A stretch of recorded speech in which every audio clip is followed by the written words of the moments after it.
Hello, you are watching this video on our channel SD School Online Education. आज हमारी ये business study की class है। इसमें आज का हमारा टॉपिक प्रबंध के आधारभूत सिद्धांत क्या है। प्रबंध के आधारभूत सिद्धांत। ये जो पिक्चर यहाँ पर गिवन है ये हेनरी फ्योल की है, जो कि फ्रांस के एक प्रसिद्ध उद्योगपति थे। इन्होंने बिजनेस से रिलेटेड अपनी एक बुक जनरल एंड इंडस्ट्रियल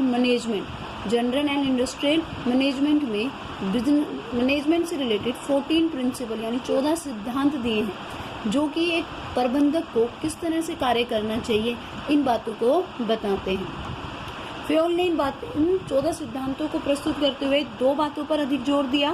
प्रथम, प्रबंध के सिद्धांतों की सूची बहुत बड़ी नहीं होनी चाहिए बल्कि सुझावात्मक होनी चाहिए। दूसरी बात कि द्वितीय, प्रबंध के सिद्धांत कठोर नहीं बल्कि लचीले होने चाहिए। यानी प्रबंध के आधारभूत सिद्धांत किसने दिए हैं? हेनरी फ्योल ने दिए हैं। ये एक संख्या में कितने हैं? 14 हैं। ये किस बुक में है? जर्नल एंड इंडस्ट्रियल मैनेजमेंट नामक बुक में है। और उन्होंने इन सिद्धांतों को प्रस्तुत करते समय दो बातें कही। प्रथम, प्रबंध के सिद्धांतों की सूची बहुत बड़ी नहीं होनी चाहिए, सुझावात्मक होनी चाहिए। दूसरा, प्रबंध के सिद्धांत कठोर नहीं बल्कि लचीले होने चाहिए। हेनरी फ्योल का जन्म 1841 में हुआ और इनकी मृत्यु 1925 में हो गई। अब हम बात करते हैं इनके द्वारा दिए गए सिद्धांतों में से फर्स्ट प्रिंसिपल की, जो कि है कार्य विभाजन, डिवीजन ऑफ वर्क।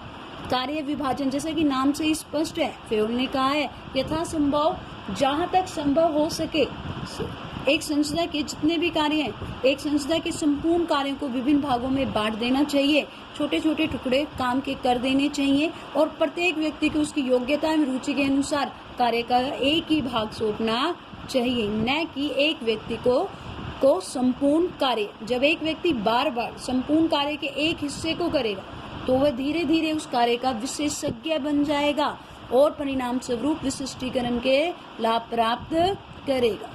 इस सिद्धांत को इजी लैंग्वेज में समझने के लिए हम एक एग्जाम्पल लेते हैं। जिस प्रकार एक दर्जी की शॉप में एक प्रसिद्ध टेलर है, अगर उसके पास बहुत सारा काम है तो वो उस काम के लिए क्या करता है? वो उस काम के लिए करता है, एक कटिंग के लिए रखता है, एक बंदा सिलाई के लिए रखता है, एक बटन टांगने के लिए रखता है, एक तुरपाई के लिए रखता है। क्यों? किस लिए? वो इसलिए कि जब सभी व्यक्ति अपना अपना काम करेंगे तो कटिंग वाला व्यक्ति से जब बार बार वो कटिंग करेगा, बार बार रिपीटली, तो उसको क्या होगा? वो उस काम को बेहतर तरीके से कर पाएगा और वो उस काम का विशेषज्ञ बन जाएगा, जिसके फलस्वरूप हमें क्या होंगे? विशिष्टीकरण के लाभ होंगे।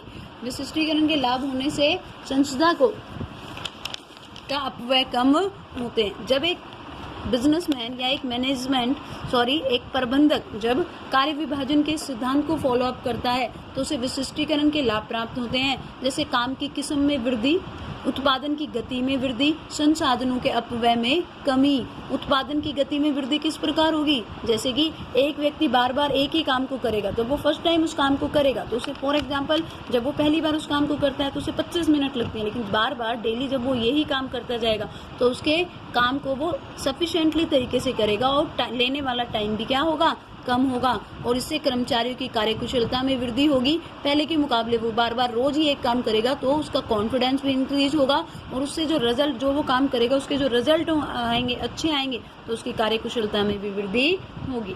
जहाँ तक अवहेलनात्मक प्रभाव की बात है, अगर आप किसी एक काम को पूरा का पूरा एक ही व्यक्ति को दे देंगे तो सबसे पहले तो हमें जितने भी ये ऊपर वाले लाभ हैं वो नहीं मिलेंगे, अर्थात विशिष्टीकरण के लाभ प्राप्त नहीं होंगे और कर्मचारियों की कार्यकुशलता में भी कमी आएगी। अतः कार्य विभाजन सिद्धांत के अनुसार संपूर्ण कार्य को छोटे छोटे भागों में बांट लेने के बाद प्रत्येक व्यक्ति को उसकी रुचि और योग्यता, फिर से बात करें हम रुचि और योग्यता, अगर किसी व्यक्ति में काम करने का इंटरेस्ट ही नहीं है, वही काम हमने उसे दे दिया तो भी हमें धनात्मक प्रभाव प्राप्त नहीं होंगे। इसलिए हमें उसकी रुचि और योग्यता के अनुसार काम देना चाहिए। दूसरे प्रिंसिपल की हम बात करें तो हेनरी फ्योल ने जो दूसरा प्रिंसिपल दिया है वो है हमारा अथॉरिटी एंड रिस्पॉन्सिबिलिटी, अधिकार एवं उत्तरदायित्व। इस सिद्धांत को प्रस्तुत करते हुए उन्होंने कहा है कि अधिकार और उत्तरदायित्व साथ साथ चलते हैं। अधिकार उत्तरदायित्व साथ साथ चलने से हमारा अभिप्राय है जब भी किसी व्यक्ति को हम कोई कार्य करने के लिए देते हैं तो उस कार्य के रिजल्ट के प्रति हम उसे उत्तरदायी तभी ठहरा सकते हैं जब हमने उसे करने के लिए उससे पर्याप्त अधिकार दिए हैं। मैं आपके रिजल्ट के लिए तभी उत्तरदायी हूँ जब मुझे आपकी क्लास को पढ़ाने के लिए दिया जाएगा। इसलिए कहते हैं अधिकार और उत्तरदायित्व साथ साथ चलते हैं। अगर आपके पेरेंट्स आपको मार्केट से सब्जी लाने के लिए कहते हैं और सब्जी लाने के लिए आपको वो पैसे नहीं देते हैं, तो इसका मतलब क्या नहीं हुआ, उन्होंने आपको अधिकार नहीं दिया, तो आप सब्जी नहीं आई इसके लिए रिस्पॉन्सिबल भी नहीं है। इसलिए क्या है कि इसलिए अगर ऐसा होगा, अगर अधिकार और उत्तरदायित्व का पालन एक संस्था के द्वारा किया जाएगा तो फेयोल ने कहा है अधिकारों का परिणाम ही उत्तरदायित्व है। यह अधिकार का स्वाभाविक परिणाम और आवश्यक रूप से अधिकार का ही दूसरा पहलू है। जब भी अधिकारों का प्रयोग किया जाता है उत्तरदायित्व का जन्म स्वतः ही हो जाता है। जब इस सिद्धांत का प्रयोग किया जाएगा तो धनात्मक प्रभाव क्या होंगे। फर्स्ट वन इज लक्ष्य प्राप्ति में सहायक। जब भी किसी को कोई काम दिया जाता है और उसे अधिकार दिए जाते हैं तो उस काम को पूरा होने के चांसेस क्या हो जाते हैं, बढ़ जाते हैं। आप जब किसी कर्मचारी को काम करने के लिए अधिकार देते हैं तो उसके कॉन्फिडेंस में क्या होता है, इंक्रीज। जब भी कोई बॉस आप सामने से आके एक जूनियर एम्प्लॉय को काम देते हुए कहता है और अधिकार देता है तो उसका कॉन्फिडेंस जरूर बढ़ता है। वेलनात्मक प्रभाव की अगर हम बात करें तो आवश्यकता से अधिक अधिकार नहीं होने चाहिए क्योंकि इससे गलत प्रयोग हो सकता है। आवश्यकता से कम अधिकार होंगे तो एम्प्लॉय अपना काम प्रॉपर तरीके से नहीं कर पाएंगे।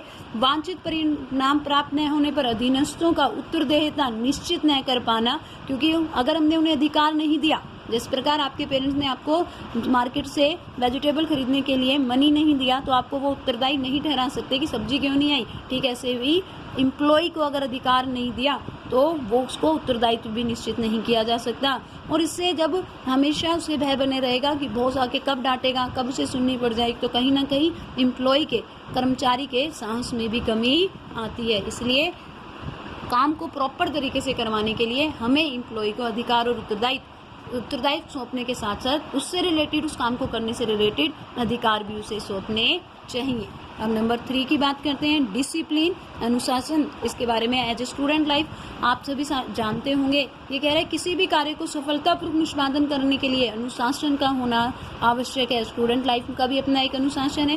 फेयोल के अनुसार अनुशासन में इन्होंने अनुशासन में 3 चीज़ों को शामिल किया है। First one is आज्ञाकारिता।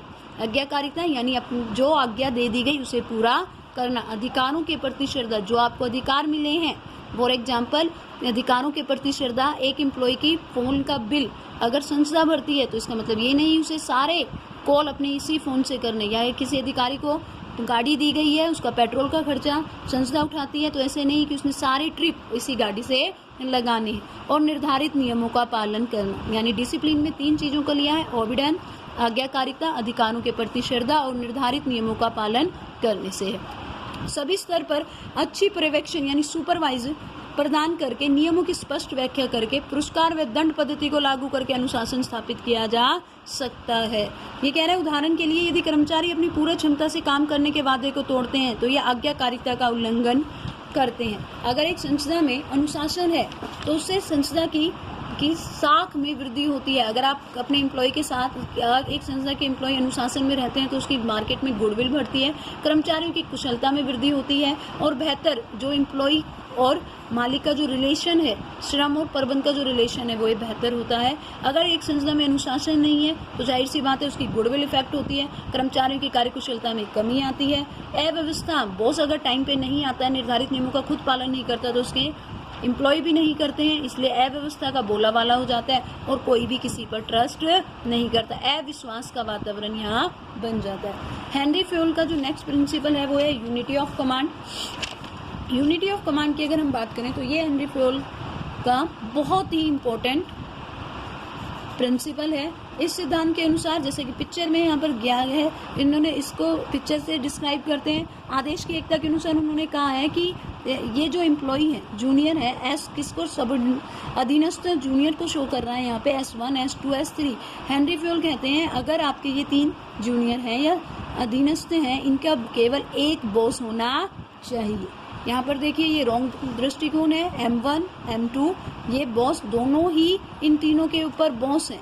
तो हेनरी फेयोल कहते हैं ये स्थिति गलत है, ये सिद्धांत हमें फॉलो अप करना चाहिए, क्योंकि इस सिद्धांत को जब हम इस पैटर्न को जब हम फॉलो अप करते हैं तो एम ने अगर इसको काम दिया है तो एम की जवाबदेही इसी के प्रति बनती है, एस की जवाबदेही इसी के प्रति बनती है। तो एम को क्लियरली से मालूम है मैंने कब किसको क्या काम दिया है, एस के पास भी कोई एक्सक्यूज नहीं है। यहाँ पर अगर एम S1 से पूछता है आपने ये काम किया, तो वो कह देगा कि मैं तो M2 बॉस का काम कर रहा था। इसी प्रकार आगे देखिए, यदि एक व्यक्ति को आदेश देने वाले कई अधिकारी होंगे तो वह यह नहीं समझ पाएगा कि किसके आदेश को प्राथमिकता दे, और इस प्रकार वह अपने आप को भ्रम की स्थिति में पाता है। ऐसी व्यवस्था के चलते अधीनस्थों की कार्यकुशलता कम होती है।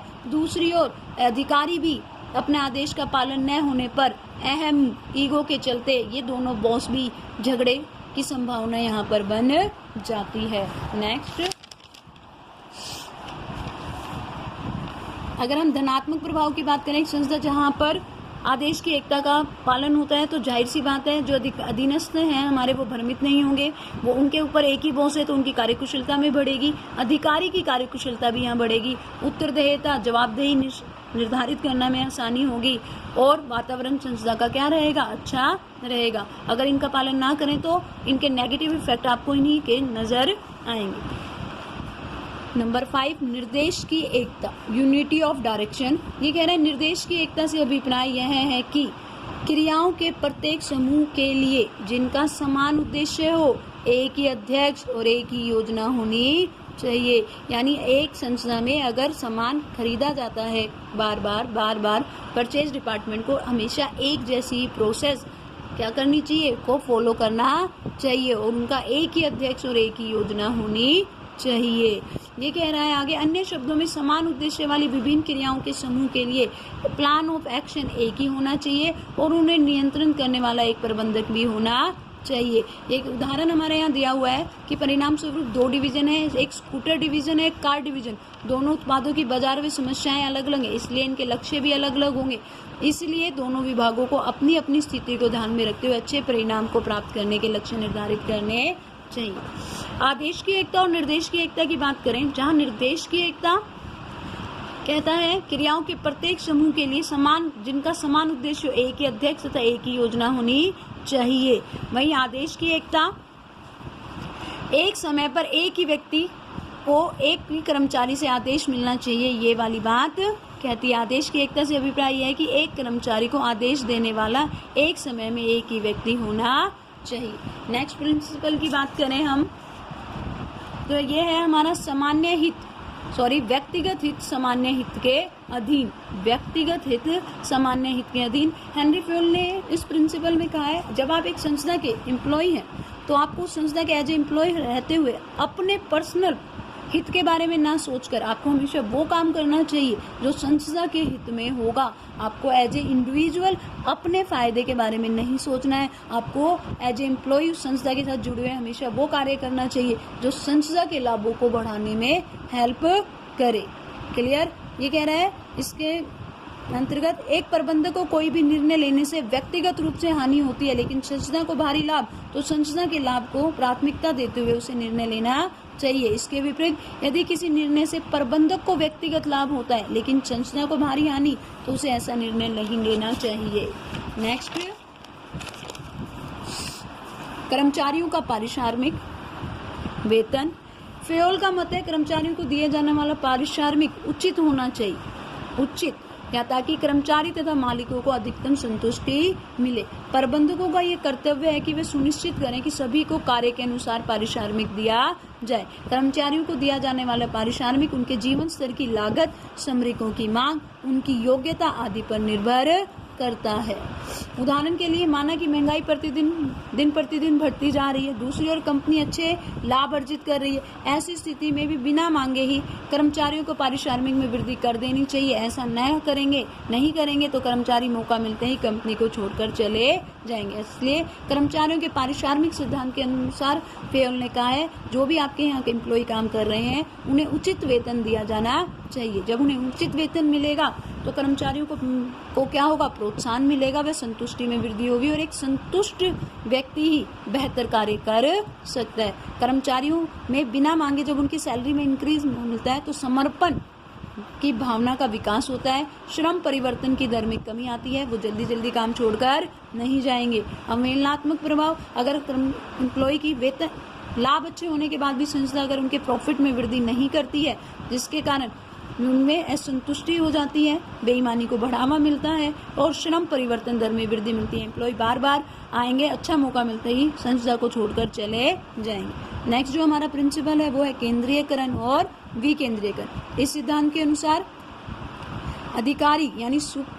अधिकारी को चाहिए कि पूर्ण केंद्रीयकरण और पूर्ण विकेंद्रीय के स्थान पर उसे भावपूर्ण केंद्रीयकरण को अपनाए। यहाँ पर पहले केंद्रीयकरण और विकेंद्रीयकरण का मीनिंग देखते हैं हम। केंद्रीयकरण का मतलब होता है सारी पावर, एक संस्था से रिलेटेड कार्य करने से सारे अधिकार सिर्फ अपने पास ही केंद्रित करके रखना। और पूर्ण विकेंद्रीकरण का मीनिंग कि सारे के सारे अधिकार अपने जूनियर्स में बांट देना। ये कह रहे हैं हेनरी फ्योल ने कहा है, ना तो हमें पूर्ण केंद्रीयकरण को अपनाना चाहिए, ना पूर्ण विकेंद्रीकरण को। इसके स्थान पर हमें प्रभावपूर्ण केंद्रीयकरण और प्रभावपूर्ण विकेंद्रीकरण को फॉलो अप करना चाहिए। प्रभावपूर्ण केंद्रीयकरण क्या है कि महत्वपूर्ण निर्णय एक संस्था में हमेशा कुछ कार्य बहुत ज़्यादा इम्पोर्टेंट होते हैं, कुछ डेली यूज के जर्नल होते हैं जो रोजमर्रा के कार्य में करने पड़ते हैं। तो हमेशा हेनरी फ्योल कहते हैं एक अधिकारी को, एक प्रबंधक को पूर्ण केंद्रीकरण न करते हुए प्रभावपूर्ण केंद्रीकरण के तहत महत्वपूर्ण निर्णय अपने तक केंद्रित करने चाहिए, बल्कि कुछ कम इम्पोर्टेंट निर्णय जैसे कि दैनिक व कम महत्वपूर्ण निर्णय लेने के अधिकार अधीनस्थों को सौंप देने चाहिए। ये क्या कहलाएगा? प्रभावपूर्ण विकेंद्रीकरण। और महत्वपूर्ण निर्णय जब वो अपने पास रखेगा तो वो क्या होगा? प्रभावपूर्ण केंद्रीकरण। आगे देखिए, इसमें जब वो इस तरह का करेगा तो क्या होगा? जब वो अपने कम महत्वपूर्ण निर्णय अपने जूनियर को सौंप देगा तो अधीनस्थों को क्या मिलेगा? प्रोत्साहन मिलेगा, उसके कॉन्फिडेंस में वृद्धि होगी, क्योंकि वो अपना कार्यभार कुछ अपने जूनियर को दे रहा है, जिसके कारण खुद के बॉस के अधिकारों में, बॉस के कार्यभार में क्या आएगी? कमी आएगी और निर्णय बेहतर व शीघ्र तरीके से लिए जा पाएंगे। पूर्ण केंद्रीकरण करेगा तो अगर सारे के सारे अधिकार बॉस अपने पास रखता है तो क्या होगा? अधिकारियों ज़्यादा अधिकार होने से सारे काम वो खुद करेगा तो गलती के चांसेस हो जाएंगे। और पूर्ण विकेंद्रीकरण होने से अधीनस्थों के कार्यभार में अनावश्यक वृद्धि हो जाएगी। पूर्ण केंद्रीकरण से अधीनस्थों के प्रोत्साहन में कमी होती है। आज की क्लास में हम यही डिस्कस करेंगे। नेक्स्ट जो 4 प्रिंसिपल हमारे बच गए हैं वो अगली क्लास में डिस्कस करेंगे।